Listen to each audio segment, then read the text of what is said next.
Hi, it's Vlogtober day 10 and I am in my witchy room and I have some stuff on my working table, some candles I made a while back, and just some other stuff that I'm low on that I need to replenish, like my spirit communication psychic enhancement incense.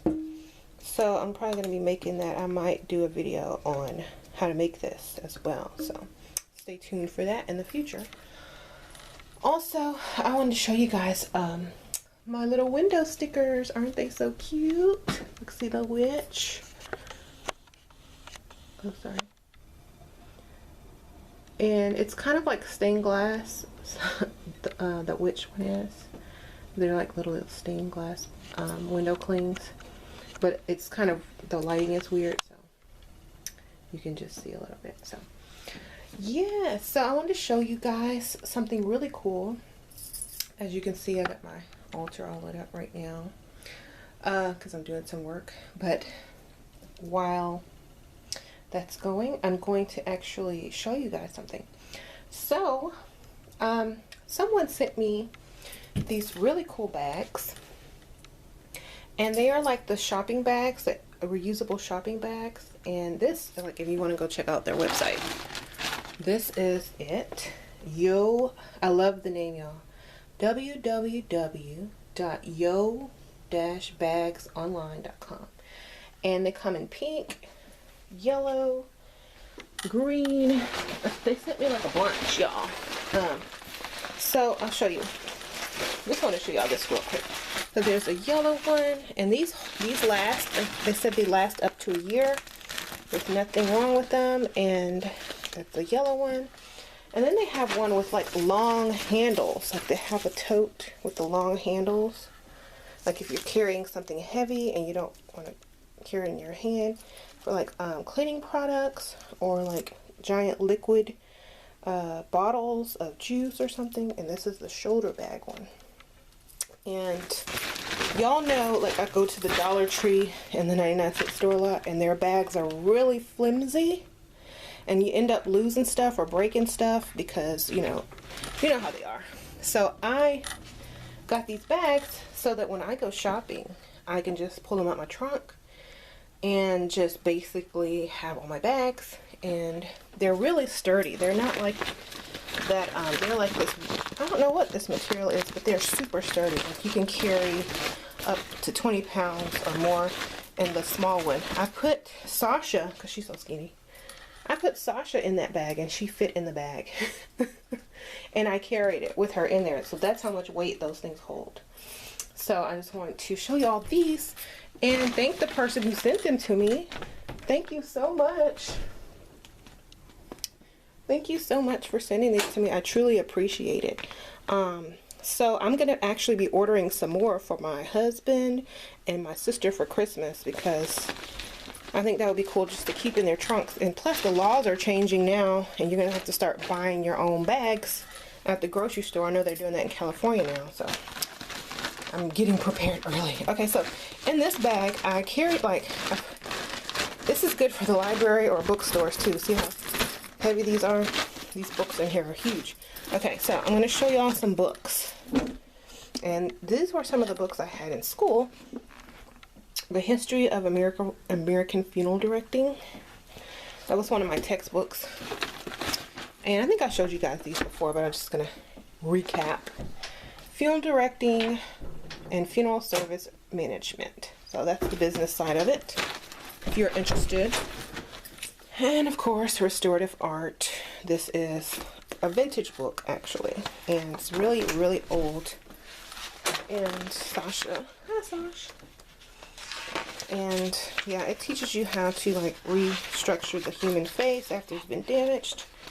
It's like a mortuary guide to, you know, fixing up the face, wax and all that kind of stuff.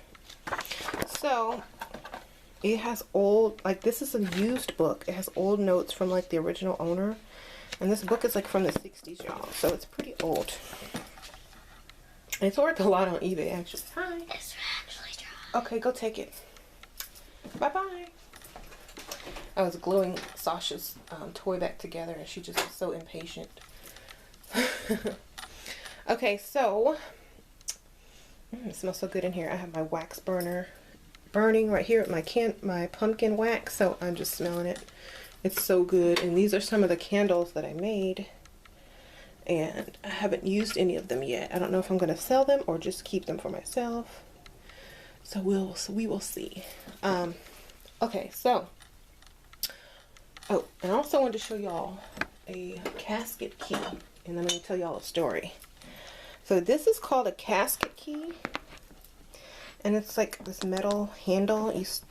In caskets, there's a little screw that you unscrew, and you stick this in there. It's like that, and you turn this when the casket is closed, and it seals the casket closed. And some caskets, some of them just close regularly, but the more expensive caskets actually seal so that no type of things can get inside. So these are called sealers, and this is called a casket key, and I still have one, and it's really heavy. So when you buy a casket, this comes with it, and then the funeral director uses it to close the casket. So like right when you get ready to leave the cemetery, nobody can get in your casket and take the stuff out of it. So unless they have one of these. Okay. So I just thought I'd show y'all that because not a lot of people know about these. Okay, so I'll tell y'all a story, and y'all are just gonna have to look at this because it's the weekend and I am in my pajamas.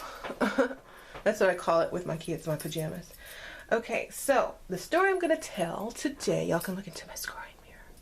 Okay, the story I'm gonna tell today is, let's see. Oh, okay.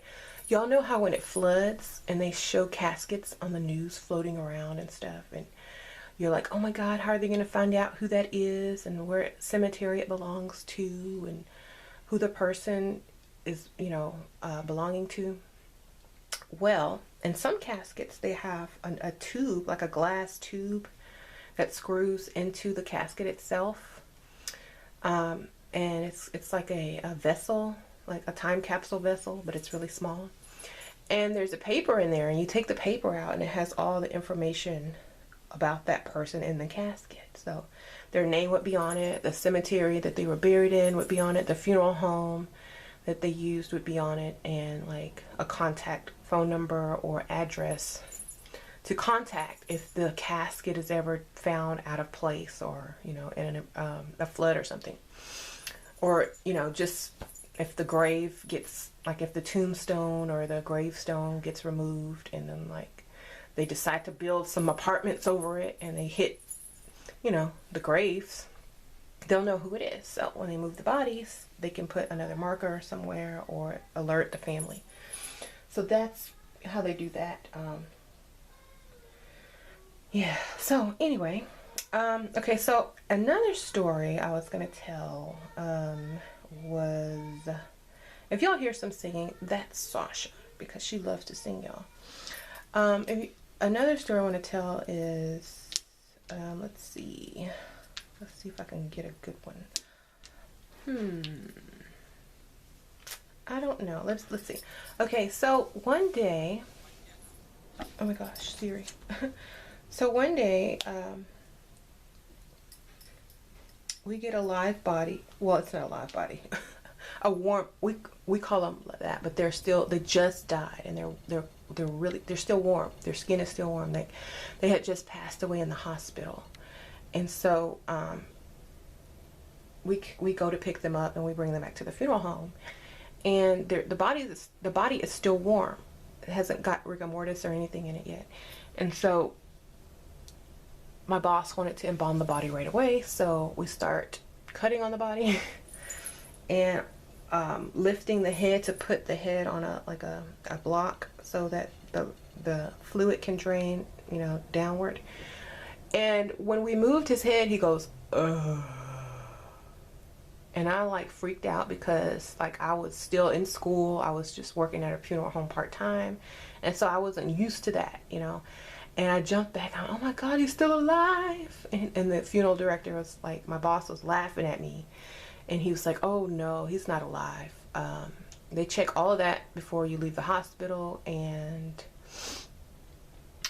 that is just the air that was trapped in his lungs escaping when you like lifted him up and came out. And I was like, are you sure?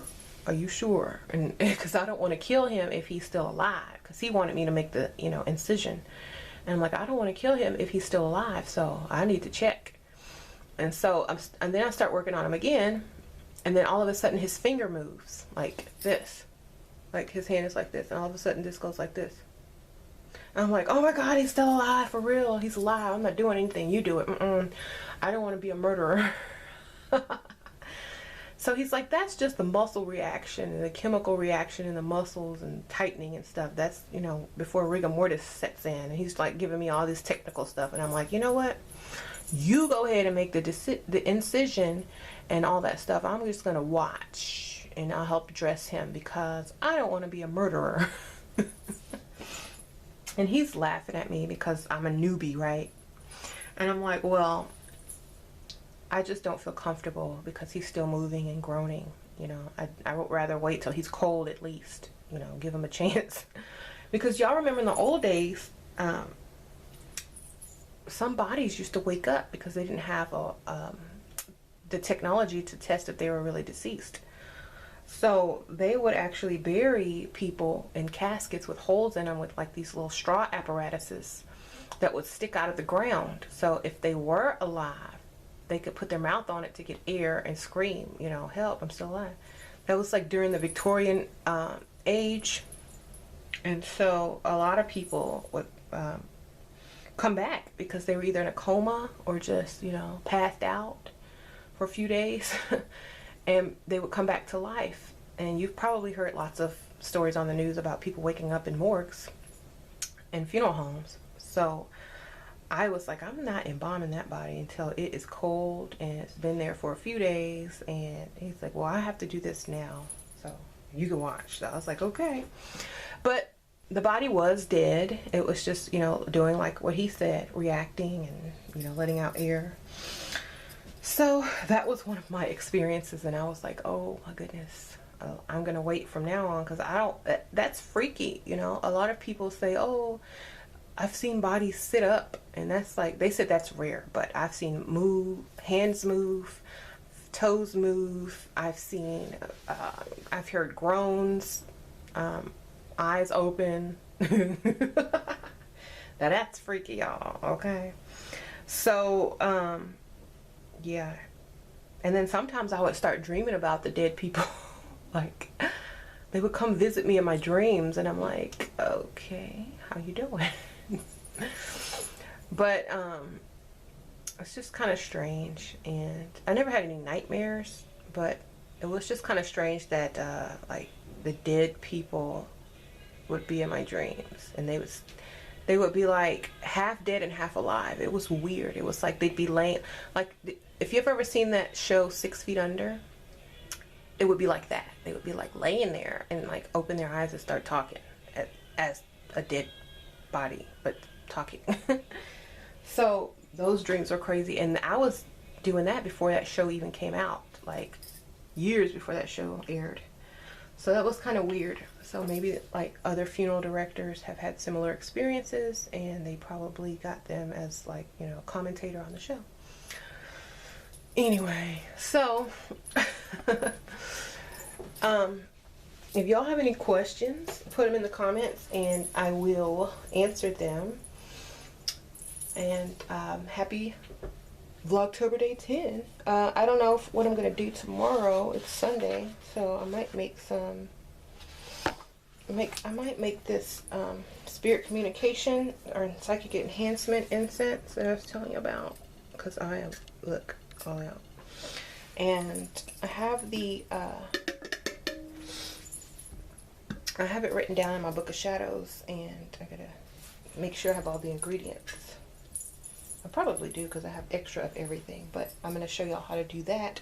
And like with this, you can put this and make an oil out of it. You can sprinkle it on your candles. You can put it on a charcoal disc and burn it. Basically, you know, it's just a loose incense. Okay, so thank you guys so much for watching. I truly appreciate it, and I will see you guys tomorrow. Have a good Saturday. Goodbye.